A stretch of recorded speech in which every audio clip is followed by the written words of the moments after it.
Vexrin adjusted the neural translator embedded behind her ear as she watched the young human officer coordinate the defensive station. Omega-7. The Zelthari intelligence operative had spent 3 standard cycles studying the humans, and yet they continued to surprise her in ways she could not explain to her superiors back home. The officer was barely 24 standard years old.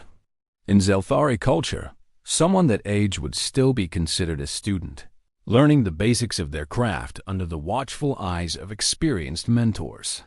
Yet here stood Lieutenant Marcus Chun, commanding a mixed force of human and allied soldiers against a pirate incursion with the confidence of someone who had done this 100 times before. Vexrin recorded everything, the way he delegated tasks, the way he made decisions in seconds that would take Zelthari commanders hours of debate, the way his subordinates followed him without question, not out of fear, but out of genuine trust and respect. When the battle ended and the pirates retreated into the void, Vexrin transmitted her findings to Intelligence Director Dex aboard the observation vessel hidden in the asteroid belt. His response came within minutes, requesting an immediate meeting. She found Dex pacing in his private quarters, his forearms clasped behind his back in the traditional pose of deep concern. Scattered across his display screens were hundreds of similar reports from operatives stationed throughout human space. How does a species so young produce commanders of such quality? Dex asked without greeting her. We've been traveling the stars for 12,000 years. The Marvani have been spacefaring for 8,000. The Kelish Empire has existed for 15,000 years. Yet these humans, who have only left their homeworld 400 years ago, consistently outperform us all in leadership capacity. Vexrin had been asking herself the same question. She pulled up her research notes on her personal display. I believe I may have found the answer, Director. It lies in their educational institutions. Vex stopped pacing. Explain. The humans have created specialized academies dedicated entirely to producing military leaders. They call them military academies, and they have dozens of them scattered across their colonies and their homeworld. The most famous ones on Earth alone include places called West Point, Sandhurst, St. Cyr, and many others. Each of these institutions has existed for centuries, continuously refining their methods of creating commanders. We have military training facilities as well, Dex said. Every spacefaring civilization does. Yes, but ours focus primarily on technical skills and tactical knowledge. We teach our officers how to operate weapons, how to navigate ships, how to follow established protocols. The humans do all of this as well, but they add something else. Something we have never considered important. Vexrin expanded her display to show the curriculum of a typical human military academy. Dex leaned forward, his compound eyes scanning the information with growing disbelief. They teach philosophy? He asked. History? Ethics? Public speaking?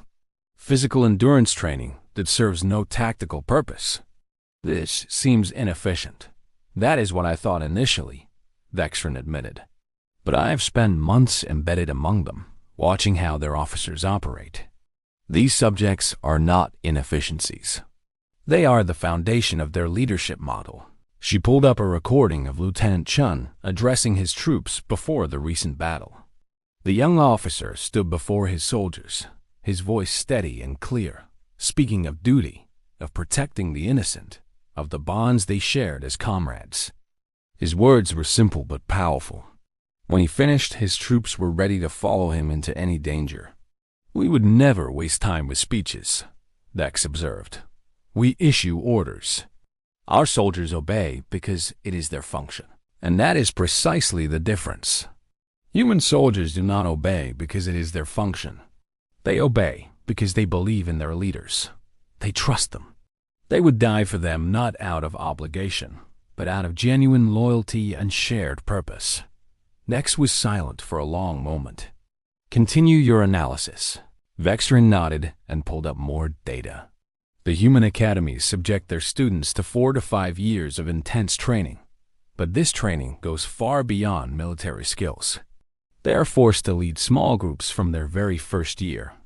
They make decisions, face consequences, and learn from their failures in controlled environments before they ever see real combat.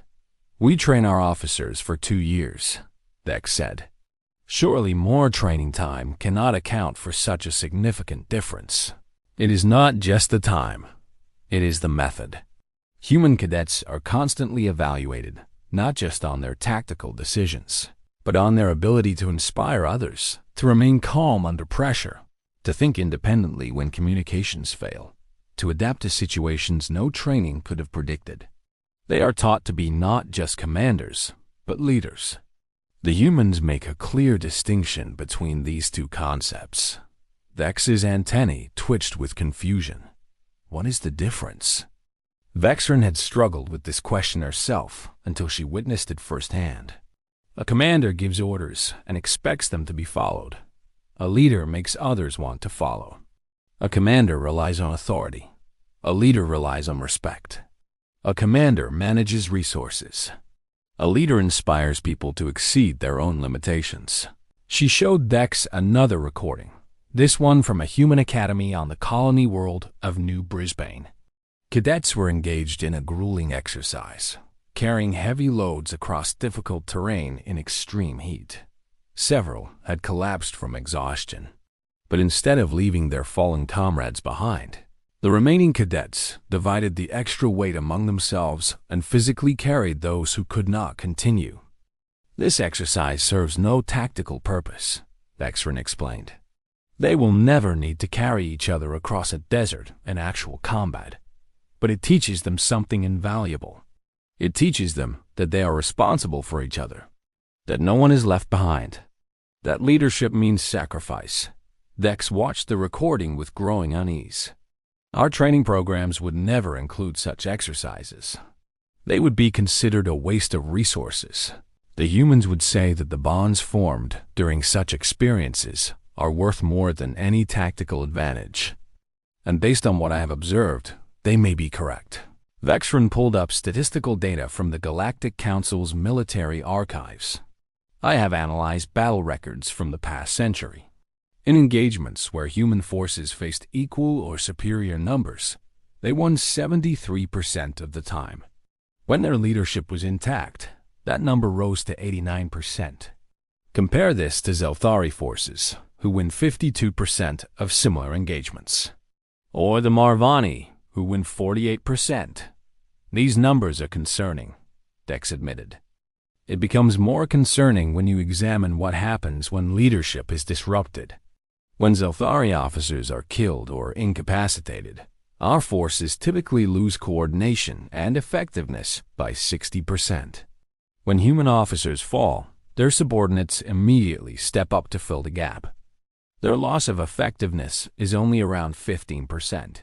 How is that possible? Because the humans train every soldier to be a potential leader. Their academies produce officers who then pass on their skills and values to their subordinates. The human military philosophy is that leadership can come from any level.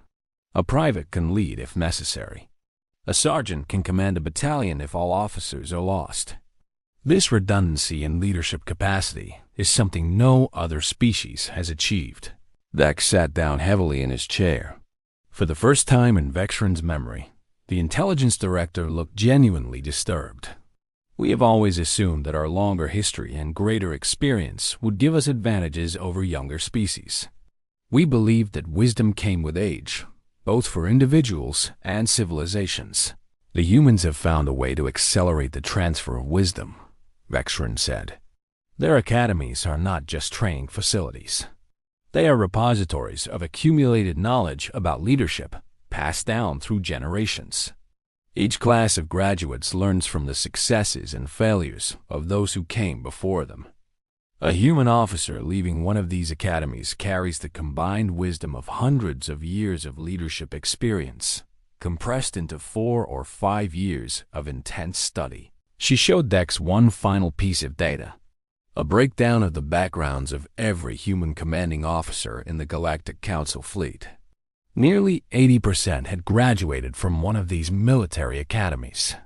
The rest had risen through the ranks and received equivalent training, through other programs designed around the same principles. Every year, the humans graduate approximately 50,000 new officers from their academies, Vexron said. Each one trained not just to follow orders, but to inspire others. Each one prepared not just for the situations they expect to face, but for the situations no one could predict. Each one carrying the weight of their institution's history and honor, determined not to shame those who came before them. 50,000, Vex repeated quietly. We graduate perhaps 3,000 officers per year. The Morveni, 5,000. The Kalish, 8,000 at most. And quantity is not the most significant difference. Our officers are trained to be competent. Human officers are trained to be exceptional. Our officers are taught to minimize mistakes. Human officers are taught to maximize opportunities. Our officers learn to manage their soldiers. Human officers learn to transform their soldiers into something greater than themselves. Vex was silent for several minutes, processing everything Vexron had shown him. Finally, he spoke. What do you recommend we do with this information? Vexron had given this considerable thought. We have 3 options. First, we could attempt to replicate the human system, establishing similar academies and adopting their training methods. This would take generations to show results, and we may lack the cultural foundation necessary to make it work. The second option? We could attempt to undermine human leadership production, sabotage their academies, assassinate their instructors, disrupt their training programs. But this would almost certainly be discovered, and the political consequences would be severe. The humans value these institutions deeply. An attack on them would unite human factions that are currently divided. And the third, we accept reality. The humans are better at producing leaders than we are, perhaps better than any species in known space. Rather than fighting this fact, we embrace it. We ally ourselves more closely with them. We learn from them. We place human officers in positions of authority within joint operations and benefit from their capabilities rather than resenting them. Vex considered this carefully. The Council would never accept human dominance in military affairs. Then the Council will continue to wonder why human fleets consistently outperform their own. The mathematics are simple, Director. A species that produces 50,000 exceptional leaders each year will eventually surpass species that produce a few thousand adequate ones. This is not a trend that will reverse itself. If anything, the humans are expanding their academy system to their new colonies. In another century, they could be producing 100,000 leaders annually. The display screens around them flickered with data from across human space. Training exercises, graduation ceremonies, young officers taking their first commands. All of it feeding into a vast machine designed to produce one thing: the ability to inspire others to achieve the impossible. Vexron watched Vex absorb this truth.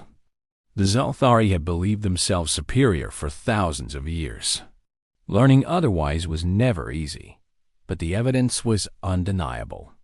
In the art of creating leaders, the humans had surpassed everyone.